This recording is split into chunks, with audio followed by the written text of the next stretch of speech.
If you want to share out any video file from that is made with Prezi Video, then on your home page, you can click on the three dot icon right here and then click on share. Or you can go around onto the gear icon right over here as well. And once you do that, you have the sharing settings right here, as you can see. So you can add in details to all of the to the video as you want. And over here, what you can do is you can copy out the link and you can share this link out to others.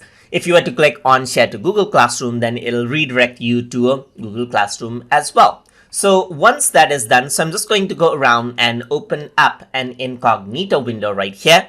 So this is how other people will see it if you were to press the paste and go right here. So if the others were to actually see your video file, then they would see it like this. So they can go around right here. They can play around the video, as you can see. They can just see like the entire video, as you can see. They can see the details of the video that you added in over here as well. And they have further options to share it as well, to embed it, or they can also create out their own version of the video by clicking on create your own button as well. And that is how you can share and then access out the shared video files in Prezi Video.